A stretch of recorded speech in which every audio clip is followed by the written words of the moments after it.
ஜோதிட நண்பர்களுக்கும் ஆன்மீக நண்பர்களுக்கும் இனிய வணக்கங்கள். நான் உங்கள் மோசஸ் உளவியல் ஜோதிடர், சென்னையில் இருக்கேன். இந்த சனி பெயர்ச்சி ஏன்னாக்கா இன்னைக்கு எந்த யூடியூபர் திறந்தாலும் சனி பெயர்ச்சி, 7.5 சனி, 8.5 சனி, 9.5 சனி, இப்படின்னு பார்த்தீங்கன்னா அஷ்டம சனி, அர்த்தாஷ்டம சனி, இப்படி பல சனி பகவானை பற்றின ஒரு பயமும் பீதி அப்படியே வைத்த யூடியூப்பை பார்த்தா முடிஞ்சு போச்சு அன்றைக்கே லைஃப்ன்ற மாதிரியான தகவல்கள். என்னடா இந்த சனி பெயர்ச்சி? சரி, இது சனி பெயர்ச்சின்னா சனி பகவான் அவ்வளோ ஒரு கொடூரமான ஆளா அப்படின்ற மாதிரி சனி பகவானை பார்த்து அலறக்கூடிய, பயந்து ஓடக்கூடிய அளவுக்கு அவரை அப்படி ஒரு டெரரிஸ்ட் மாதிரி அவரை வச்சிருக்காங்க. ஆனால் உண்மையாகவே நம்ம பார்த்தீங்கன்னா சனி பகவான் அப்படிப்பட்டவரா? சனியோட காரகத்துவம் அவ்வளோ ஒரு ஒஸ்டான காரகத்துவமா? இல்லை சனி பார்த்தா கோடி நன்மை, சனியை கொடுக்கறதுக்கு என்ன சொல்லுவாங்க, சனி பகவான் கொடுத்தா தடுக்கிறதுக்கு ஆள் இல்லைன்னு நம்ம சொல்லக்கூடிய அதே நண்பர்கள் தான் சனி பகவானை பற்றி இப்படி ஒரு விஷயங்களை சொல்லி நம்மளை பயம், குழப்பம், மனுஷன் எதையா பண்ணுறது அப்படின்ற ஒரு தயக்கம், குழப்பம் எல்லாத்தையும் போட்டு நம்மளை அப்படியே ஒரு முடிவெடுக்க முடியாமல் ஒரு திணற அடிக்கக்கூடிய தன்மையில் கொண்டு போய் விட்டுட்டு, இங்கே போனால் இந்த பரிகாரம் செய்யறது, அங்கே போனால் அந்த பரிகாரம் செய்யறது, பரிகாரமே செஞ்சுட்டு அப்புறம் வாழ்க்கை எப்படி தான் வாழ்றது, இப்படின்ற ஒரு குழப்பங்கள் எல்லாம் உங்களுக்கு இருக்கும்.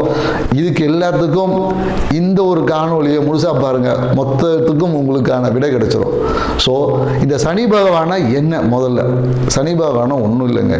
ஏன்னா சனி பகவான் பார்த்தீங்கன்னா, சனின்ற கிரகம் நீங்கள் பால்வழி மண்டலத்தில் எடுத்தீங்கன்னா சூரியன்லேருந்து மிக தொலைவில் இருக்கக்கூடிய கிரகம்னு நம்ம சொல்லுவோம். ஸோ அதனால் சனியோட நகர்வு ரொம்ப ஸ்லோவான நகர்வு. ஸோ ஏன் தூரமாக இருக்குது அப்படின்றது பால்வழி மண்டலத்தில் இருக்குது. ஸோ பால்வழி மண்டலத்தில் சூரியனோட தூரமாக இருக்கிறதுனால அந்த இடத்துல வெப்பத்தோட தன்மை கொஞ்சம் கம்மியாக இருக்குது. அப்போ வெப்பத்தோட தன்மை கம்மியாக இருக்கும்போது அது ஆட்டோமேட்டிக்காக குளிர்ச்சி தான் இருக்கும். ஸோ அப்போ குளிர்ச்சியாக இருக்கிறதுனால அப்போ என்னன்னாக்கா எப்போதும் பார்த்தீங்கன்னா அந்த குளிர்ச்சி வரும்போதே நமக்குள்ளுக்குள்ள ஒரு பயம் வந்துடும், ஒரு குழப்பம் வந்துடும்.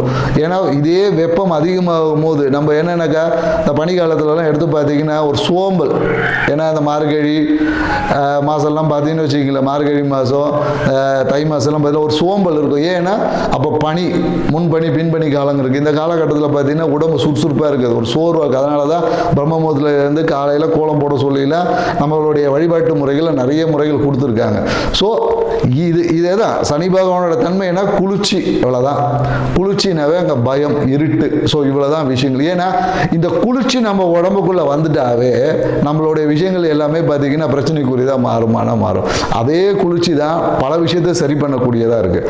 இப்போ ஏன்னா சனி பகவான் நிற்கக்கூடிய பாவம்னு சொல்லக்கூடிய அந்த 3, 6, 11 இந்த பாவத்தில் நின்னா நற்பலன்களை கொடுப்பாருன்னு சொல்கிறோம். மற்ற பாவங்கள் இருந்தால் கெடுபலன்களை கொடுப்பாருன்னு சொல்லி நம்மளோட ஜோதிட சாஸ்திரம் சொல்லுது. உண்மையாகவே நற்பலன் எப்படி கிடைக்குது, கெடுபலன் எப்படி நடக்குது, இவ்வளோதாங்க விஷயம். இதை தெரிஞ்சால் உங்கள் வாழ்க்கையில் இந்த சனி பெயர்ச்சியில் எந்த சனி பெயர்ச்சி வேணாலும், சனி எந்த பாவத்தில் இருந்தாலும் அதை நம்ம எதிர்கொள்ள முடியும். ஸோ இப்போ இந்த 3ஆம் பாவத்தில் சனி பகவான் இருக்காரு. 3ஆம் பாவம் என்பது ஜோதிடத்தை பொறுத்தவரையும் விஜய வீரியஸ்தானம். ஸோ விஜய வீரியஸ்தானம், இந்த விஜய வீரியஸ்தானத்தில் சனி பகவானுக்குமா அந்த குளிர்ச்சி தன்மை வேணும். ஏன்னா அந்த இடத்துல நம்ம அதிகப்படியான வெப்பம் இருந்தால் என்ன ஆகும்னா நம்மளுடைய அந்த விந்தணுக்கள்னு சொல்லக்கூடிய எல்லாமே அந்த வீரியம் என்பது அடிபட்டு போகும். தேவையற்றத விரயம், உயிராற்றல் விரயம் அங்கே ஏற்பட்டுரும். அப்போ உயிராற்றல் விரயம் ஏற்பட்டால் நம்மளால் எந்த ஒரு விஷயத்தையும் முழுமையாக செய்ய முடியாது. நம்மளோட ஆயுள் என்பது குறையக்கூடிய வாய்ப்புகள் இருக்குது. ஏன்னா நம்மளோட வீரியம் எந்த அளவுக்கு, அதனால தான் நம்மளால பார்த்தீங்கன்னா இந்த வீர விளையாட்டுகள்லாம் வச்சாங்க. எதுக்கு வச்சாங்க? அந்த காளை அடக்கிற போட்டியெல்லாம் வச்சாங்க. ஏன்னா அந்த 3ஆம் பாவம் வலுக்கும் போது தான் அந்த மரணத்தை எதிர்த்து போராடக்கூடிய ஆற்றல் நமக்கு கிடைக்கும். ஸோ அப்போ அந்த 3ஆம் பாவத்தை எப்படி இருக்குன்னா கொஞ்சம் குளுமையாக இருக்கணும். குளுமையாக இருந்தால்தான் நம்மளோட அந்த உயிர் ஆற்றல் சொல்லக்கூடிய, ஏன்னா அதனால தான் சனி ஈஸ்வரன் பட்டம் எதுக்கு சும்மாவா கொடுத்தாங்க? ஈஸ்வரனாவே என்னன்னா அவர் தான் ஆயுள் காரகன். அப்போ ஆயுள் எப்படி இருக்கும்? 3ல் சனி பகவான் இருந்தால் நம்மளோட வீரியம் என்பது அந்த வெப்பத்தினால் விரயம் ஆகாமல் வீரியம் என்பது நீண்டதாக இருக்கும். ஸோ அப்போது நம்ம எடுக்கக்கூடிய காரியங்கள் எல்லாம் நிதானமாக எடுத்து வெற்றி அடையக்கூடிய வாய்ப்புகள் ஆட்டோமேட்டிக்காக வந்துடும். அடுத்தது பார்த்தீங்கன்னா இந்த 6ஆம் பாவத்தில் சனி இருந்தால் ஆறாம் பாவம்னா ருணரோக சத்துரு பாவம்.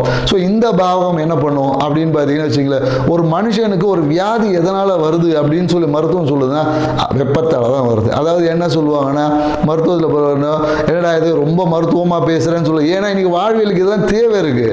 உங்கள் வாழ்வியலே ஒட்டி தாங்க ஜாதகமும் நடக்குது, எல்லாமே இருக்குது. ஸோ அல்கலைன் அசிடிக் கண்டிஷன், உங்கள் உடம்பு எப்போ அசிடிக் கண்டிஷன் வருதோ, அசிடிக் கண்டிஷன் என்பது வெப்பம், அல்கலைன் என்பது குளிர்ச்சி. அப்போ நீங்கள் குளிர்ச்சி என்பது சனி பகவான் தான் குளிர்ச்சி. அங்கே குளிர்ச்சி அல்கலைன் என்பதே சனி பகவான். ஏன்னா நீங்கள் லெமன் சால்ட் போடும் போது அது அல்கலைன் வாட்டர். அப்போ அல்கலைன் சனியோட காரகத்துவம் தான் எலுமிச்சம் பழமே. ஸோ அப்போ அங்கன்னா அல்கலைன் வாட்டர் என்பது சனி பகவான் தான். அப்போ கேன்சரை குணமாக்கக்கூடிய ஆற்றல் கூட அதில் இருக்குன்னு தான் சொல்ல. அல்கலைன் வாட்டர் குடித்தா கேன்சரை குணமாகும் என்று இன்னைக்கு மருத்துவம் ஒத்துக்குது. ஸோ அப்போ அந்த ருண ரோக சத்துரு ஆறாம் பாத சனி பகவான் இருந்தால் இருக்கக்கூடிய மொத்த நோயும் காலி, நோயே இல்லை. எதிரி என்பதே நமக்கு கிடையாது, எதிரியே நண்பன் ஆயிடுவான். ஸோ அப்போ அந்த இடத்துல நம்ம வந்து வெப்பம் அதிகமாக இருக்கணுமோ, அது என்னது நம்ம கேன்சர், இன்னைக்கு எய்ட்ஸ், இன்னைக்கு சொல்லக்கூடியத பல வியாதிகள் எதனால் வருதுன்னா உடலில் அசிடிக் கண்டிஷன், அதாவது வெப்பம் அதிகமாக வருது. அந்த இடத்துல நமக்கு குளிர்ச்சி ஏற்படும் போது அதுவே குணமாக்கும் மருந்தாக இருக்குது. ஸோ அதனால் சனி பகவான் 6ல் இருந்தால் அபரிவிதமான நல்ல பலன் சொல்கிறேன். அதே 11ஆம் பாவம், 11ஆம் பாவம் லாபஸ்தானம், மனமகிழ்ச்சி. இப்போ லாபம் மனமகிழ்ச்சி எங்கே இருக்கும்னா இப்போ நம்ம மனமகிழ்ச்சிக்காக எங்கே போகிறோம்? ஊட்டி கொடைக்கானல் தான் போகிறோம். ஊட்டி கொடைக்கானல் என்ன குளிர்ச்சியான பிரதேசங்கள், மலை பிரதேசம் போகும்போது ஹாப்பியாக ஹனிமூன்லாம் போகிறாங்க. எதுக்கு போகிறாங்க? குளிர்ச்சி. அப்போ அந்த குளிர்ச்சி இருக்கும்போது தான் மனம் என்பது மகிழ்ச்சி அடையும். மனம் என்பது தேவையில்லாமல், மனம் என்பது அதிகப்படியான வெப்பத்தினால மனம் என்பது அலைபாயும். ஆனால் அந்த இடத்துல அலை போயாமல் அப்படியே கூலாக நிற்கும் போது உங்கள் லாபம் மன மகிழ்ச்சியெல்லாம் பெருகும். ஸோ அப்போ இந்த சனி பெயர்ச்சி, ஏன்னா இந்த அறிவியல் பூர்வமாக சில விஷயங்களை ஏன் இங்கே நம்ம சொல்கிறோன்னா, எல்லாரும் ஆன்மீக ரீதியாக நிறைய கருத்துக்கள் சொல்லியிருப்பாங்க. இங்கே அறிவியல் பூர்வமாக ஏன் சொல்லணும்னா இன்னைக்கு மக்கள் அறிவியலை தான் நம்புகிற, அறிவியல் சொல்ல தான் ஏற்றுக்கு நம்ம இன்னைக்கு போகிறோம். அப்போ அறிவியல் பூர்வமாக ஒரு விஷயத்தை அணுகும் போது இந்த சனி பேச்சில் எந்த கிரக பேச்சையும் இலகுவாக நம்மளால் கடந்து அந்த தன்மையிலேருந்து நம்ம ஜெயிச்சு மேன்மை பெற முடியும். நம்ம வாழ்க்கையை அடுத்த ஒரு நிலைக்கு கொண்டு போக முடியுமானா கண்டிப்பாக முடியும். ஸோ அதுதான் நம்ம இங்கே சொல்ல வருது. ஏன்னா இந்த கோயில்கள் நிறைய பரிகாரங்கள் சொல்லப்படுது. இந்த கோயில் போனால் என்ன நடக்கும்னா நம்மளுடைய, ஏன்னா சனியோட தத்துவம் ஆகாய தத்துவம். அதாவது என்னன்னாக்கா கோயில்கள் எல்லாமே விமானம் வச்சிருப்பாங்க. பழங்காலத்து கோயிலில் பார்த்தீங்கன்னா இந்த 12 வருஷம் இந்த குடமுழுக்கெல்லாம் பண்ணுவாங்க, அந்த விமானம் சொல்லுவாங்க. அந்த விமானம் என்பது என்னன்னாக்கா பிரபஞ்சத்தோட தொடர்பு இருக்கும். அப்போ அந்த விமானத்தின் வழியா நீங்க கோயிலுக்கு போக உங்களோட ஆகாய தத்துவம் என்பது விரிவடையும். ஆகாயம் நமக்கு எந்த அளவுக்கு இடம் கொடுக்குதோ அவ்வளோ தூரம் நம்மளுடைய லக்ஸரி லைஃப் என்பது இருக்கும். அப்போதான் மற்ற பஞ்சபூதங்கள் நெருக்கடி இல்லாமல் அதனுடைய வேலையை செய்வது. அப்போ ஆகாயம் என்பது அந்த இடத்துல விரிவடையும். விரிவடைந்த ஆகாயத்தில் நம்மளோட வாழ்வியல் முறை வெறுமனே கோயிலுக்கு போயிட்டு வந்து 2 பேருக்கு அன்னதானம் கொடுத்துட்டு வந்துட்டு சனி பகவானோட விஷயம் தீர்ந்துருமானா கண்டிப்பாக தீராது. உங்களோட வாழ்வியல் முறையிலும் கண்டிப்பாக மாற்றங்களை ஏற்படுத்தணும். அப்படி ஏற்படுத்தக்கூடிய மாற்றம் மட்டும்தான் இந்த சனி பயிற்சியிலிருந்தும், எல்லா சனி பயிற்சியிலிருந்தும், எல்லா கிரக பயிற்சியிலிருந்தும் உங்கள் வாழ்வையை மேன்மையடைய முடியும். அந்த ஒரு விஷயத்தை தான் நம்ம ஒவ்வொரு ராசி பிரகாரம் இப்போ நம்ம பார்க்க போகிறோம். ஸோ வாங்க நம்ம போகலாம். மீன ராசி பார்த்தீங்கன்னா மிகுந்த ஆன்மீக பக்தி, ரொம்ப ஆன்மீகத்தில் மிகுந்த ஒரு பேராற்றல்னு சொல்லணும். அப்படி ஒரு பேராற்றல் பெற்ற ஞானம் இயற்கையாகவே இவங்களுக்கு வந்து அந்த அனுபவம் ஞானம் வந்து பை பர்த்லேயே இருக்கும். அந்த மாதிரி ஆற்றலுடைய மீன ராசி நண்பர்களே. ஸோ இந்த நீங்கள் ஒன்றுமே இல்லை, இந்த சனி பயிற்சியை எப்படி எதிர்கொள்ளணும் இவ்வளோதான் விஷயம். ஸோ இந்த சனி பயிற்சியை நம்ம எப்படி எதிர்கொள்ளணும்? ஏன்னா இப்போ பார்த்தீங்கன்னா உங்களுக்கு 7.5 சனி, ஜென்ம சனின்னு சொல்லுவோம். ஸோ ஜென்ம சனியாக இருக்கும்போது என்ன நடக்கும் அப்படின்னு பார்த்தீங்கன்னா, சனி பகவான் எப்போதும் மெதுவான கிரகம், குளிர்ச்சியான கிரகம். அதனால என்னன்னாக்கா அதிகப்படியான சோம்பல் உங்ககிட்ட அப்படியே இருக்கும். ஏன்னா ஏற்கனவே நீங்கள் ஒரு சோம்பேறியாக தான் இருப்பீங்க. பெரும்பாலும் மீனராசிக்காரங்க பார்த்தீங்கன்னா யோசிச்சே இவங்க சோம்பேறி ஆகிடுவாங்க. ஏன்னா அதிகப்படியான சிந்தனை, ஏன்னா நிலையற்ற தன்மை மனசுல பார்த்தீங்கன்னா இவங்க ஒரு கண்டென்ட்டை வச்சுருப்பாங்க, அதில் இவங்களே ஸ்ட்ராங்காக இருக்க மாட்டாங்க.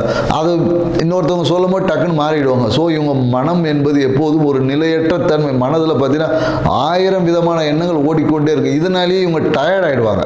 ஸோ இவங்க சோர்வு என்பது என்னன்னாக்கா மனதின் மன ஓட்டம் அதிகமாக இருப்பதாலே இவங்களோட டயர்டு. ஆனால் அதே மனம் தான் இவங்களோட பாக்கியத்தை கொடுக்கும். ஸோ அந்த மனதை கையாளக்கூடிய வித்தைகளை நீங்கள் கற்றுக்கிட்டாவே போதும், உங்களுக்கு நீங்கள் உங்கள் வாழ்க்கையை அடுத்த ஒரு நிலைக்கு நகர்ந்துடலாம் சொல்லுவோம். ஏன்னா நீங்கள் என்ன பண்ணணும்னா யோகா நீங்கள் பண்ணணும். மனதை அமைதிப்படுத்தக்கூடிய, மனதை பரபரப்பாக்கக்கூடிய விஷயங்கள் இல்லை, மனதை அமைதியாக்கக்கூடிய யோகாவை நீங்கள் செய்தீர்கள் என்றால் மீனராசிக்காரருக்கு எப்போதும் சிறப்பாக இருக்கும். இந்த காலகட்டத்தில் என்ன பண்ணணும், முக்கியமாக செய்யக்கூடிய விஷயம் என்னன்னாக்கா, இந்த புறம் பேசுவதை தவிர்த்துணும். ஏன்னா பேசுகிறவன்ற பேக்கில் போகிறவரவனை பற்றிலாம் அள்ளி விடுறது. அப்போ அள்ளி விட்டோன்னு அவன் என்ன பண்ணிடுவான், போட்டு கொடுத்துட்டு அது உங்களுக்கு ஒரு அவப்பெயரை கொண்டு வர வாய்ப்பு இருக்குது. ஏன்னா மனைவி சார்ந்த விஷயத்தில் நீங்கள் ரொம்ப டெட் ஸ்லோவாக இருப்பீங்க. உங்கள் மனைவி வேகமாக இருப்பாங்க, உங்களை துரத்துவாங்க. வா வா முடி இப்பயே பண்ணு. இந்த சூழ்நிலைகள் என்ன பண்ணுன்னா உங்களை வேகத்தையும் பரபரப்பாக்கும். ஆனால் உங்களால் அது செயல்படுது. அப்போ அதனால் ஒரு அழுத்தம் என்பது ஏற்படும் உங்களுக்கு. ஸோ அந்த விஷயத்தில் கவனம். ஏன்னா இந்த காலகட்டத்தில் உங்களுடைய என்ன சொல்லுது, அந்த வீரிய ஸ்தானம், வெற்றி ஸ்தானம் என்னக்கூடிய விஷயத்தில் எல்லாமே நீங்கள் எடுத்த முயற்சியில் லேட்டாக தான் கிடைக்கும். ஸோ ஆனால் என்னென்னாக்கா, இந்த காலகட்டத்தில் படிக்கக்கூடிய மாணவர்கள் எல்லாமே ஒரு நல்ல ஒரு நிலை அடையிறதுக்கான வாய்ப்புகள் இருக்குது. ஸோ உங்களுடைய முயற்சிகள் இந்த காலகட்டத்தில் என்னென்னாக்கா, 1க்கு 2 வாட்டி யோசித்து எடுக்கக்கூடிய முயற்சிகள் ஸ்லோவாக தான் ரிசல்ட். அதனால் போட்டித் தேர்வு, இந்த மற்ற போட்டித் தேர்வு எழுதக்கூடிய மாணவர்கள் வந்து கொஞ்சம் என்ன பண்ணலான்னா, உங்களுடைய அந்த சுறுசுறுப்பை ஏற்றுக்க கொள்ளக்கூடிய ஒரு வகையில் நீங்கள் என்ன பண்ணலாம்னா, ஒரு உடற்பயிற்சிகளை செய்யுங்க. உடற்பயிற்சி செய்யலாம். அப்படி இல்லைன்னா இந்த என்ன சொல்லுவோம்னா, அந்த மலர் மருந்துகள் பார்த்தீங்கன்னா ஸ்க்லந்தரஸ், கிளமாட்டிஸ், இந்த 2 மருந்தும் பார்த்தீங்கன்னு வச்சுக்கிங்களேன், இந்த மீன ராசிக்காரருக்கு மிகவும் ஹெல்ப்ஃபுல்லாக இருக்கும். ஏன்னா இது என்ன பண்ணுன்னா, அதிகப்படியான சிந்தனை, கற்பனை அப்படியே டம்ப் பண்ணிவிட்டு உங்களுடைய ஃபோக்கஸிங்கை நீங்கள் எதை நோக்கி பயணிக்கிறீங்களோ அதை நோக்கி உங்களை வழிநடத்தி செல்ல உதவும். மீன ராசிக்காரங்க தவிர்க்க வேண்டிய ஒரு விஷயம் என்னென்னாக்கா, இந்த காலகட்டத்தில் என்னென்னாக்கா, இந்த ஸ்வீட்ஸு முக்கியமாக இந்த பால்கோவா சாப்பிட்றதெல்லாம் விட்டுறணும். ஏன்னா அந்த பால்கோவா சாப்பிட்டீங்கன்னா உங்களுக்கு ஜீரண குறைபாடு வரும். அதுவே உங்களுக்கு தீராத பிரச்சனையை ஏற்படுத்தக்கூடிய.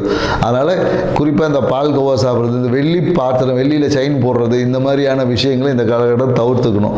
ஸோ அப்புறம் என்னென்னா, குறிப்பாக இந்த கழுத்தில் டைமண்ட் மாலெல்லாம் போட்டுருந்தீங்கன்னா இந்த காலகட்டம் தவிர்த்துக்கிட்டீங்கன்னா உங்களுக்கு சிறப்பாக இருக்கும். அதுக்கு பதிலாக நீங்கள் வேறு ஏதாவது ஆபரணங்களை நீங்கள் அணிந்து கொள்ள முடியும். ஸோ இந்த சனிப்பெயர்ச்சி உங்களுக்கு தொழில் ரீதியான ஒரு அழுத்தமும் இருக்கும். தொழில் கொஞ்சம் மந்தமாக தான் நகரும். ஸோ இதை எல்லாத்தையும் இப்படி இருக்குதுன்றது தெரிஞ்சுக்கிட்டோம். இதை எப்படி மாற்ற போகிறோம் அப்படின்றது தான் நீங்கள் யோசிக்கணுமே தவிர, தொழில் மந்தமாக இருக்கும் அப்போ நாம் இதை எப்படி வேகமாக்கணுன்ற முயற்சியை தான் நீங்கள் ஈடுபடணும் சொல்லணும். ஆமாம், ஏன்னா பிரச்சனைகளை நம்ம சுட்டி காட்டுவது எதனாலனா, இந்த இடத்துல சரி பண்ணால் போதும். ஏன்னா இப்போ வீட்டை சரி பண்ணணும், எங்கேயோ ஒரு இடத்துல பிளாக்கேஜ் இருக்கும். அந்த பிளாக்கேஜ் சரி பண்ணால் வேலை மிச்சம். அதை விட்டுட்டு வீட்டையே மாற்றிட்டு இருக்கிறது நம்மளால் முடியாது, பார்த்தீங்களா? ஸோ அதனால் எங்கே பிரச்சனை இருக்கிறத தான் நாம் இதை சுட்டி காட்டுறோம். அந்த ஏரியாஸை தான் நீங்கள் சரி பண்ணணுமே தவிர, நீங்கள் மீதி ஏரியாவில் நல்ல ஏரியாலாம் தொடச்சி கழுவி என்ன பண்ணணும்? ஸோ எங்கே அழுக்கு இருக்கோ அந்த இடங்களை தான் நம்ம சுட்டி காட்டுறோம். அதை நீங்கள் சரி செய்து கொண்டீங்களேன்னா உங்கள் வாழ்க்கை வெற்றியாக இருக்கும். நீங்கள் என்ன எப்போ மனைவி சொல்ல மந்திரம் தான் நீங்கள் இருப்பீங்க. அதனால் இனி வரக்கூடிய காலங்களும் அப்படியே பயணிச்சிருங்க, அதான் உங்களுக்கு நல்லது.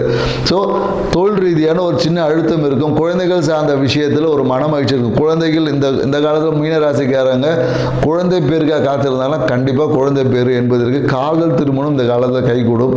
ஸோ படிக்கக்கூடிய மாணவர்கள், இந்த போட்டித் தேர்வு எழுதக்கூடியவங்களுக்கு மட்டும்தான் கொஞ்சம் டல்லாக இருக்கும். மற்றபடி வேறு ஒன்றும் இவங்களுக்குள்ள தொழில் சார்ந்த விஷயத்தில் ஒரு தொழிலை வேலையை மாற்றலாமா வேணாமான்னு இப்படி ஒரு அழுத்தம் இருக்கும். ஸோ அதை கொஞ்சம் நீங்கள் யோசித்து முடிவெடுப்பது உங்களுக்கு நன்மையை தரும்.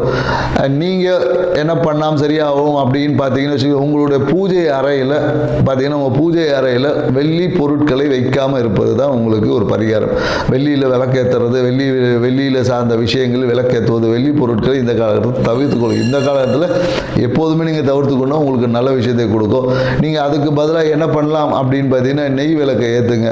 ஸோ நெய் விளக்கை ஏற்றும் போது வீட்டில் பார்த்தீங்கன்னா வீட்டு வாசலில் எப்போதும் பார்த்தீங்கன்னா இந்த ஏதாவது ஒரு ஃபோட்டோ தொங்க விட்டுருப்பாங்க மீனராசிக்காரங்க. நீங்கள் வீட்டு வாசலில் போனீங்கன்னு ஏதோ ஒரு ஃபோட்டோவோ ஒன்று தொங்கிட்டே கிடக்கும். ஸோ அதனால் அந்த ஃபோட்டோவை நல்லா கொஞ்சம் தொடச்சி கழிச்சு வைங்க. நான் மாட்டினதோடு அப்படியே வச்சுருப்பீங்க, அதை கொஞ்சம் தொடச்சி வைங்க. இல்லையா அந்த ஃபோட்டோவை புதுப்பிச்சுக்குங்க. இதுதான் உங்களுக்கான பரிகாரமாக இருக்கும். ஏன்னா இப்போ பார்த்தீங்கன்னா குரு பகவான் வந்து மிதுனத்தில் வரும்போது எப்படி நீங்கள் மாற்றிடுவீங்க.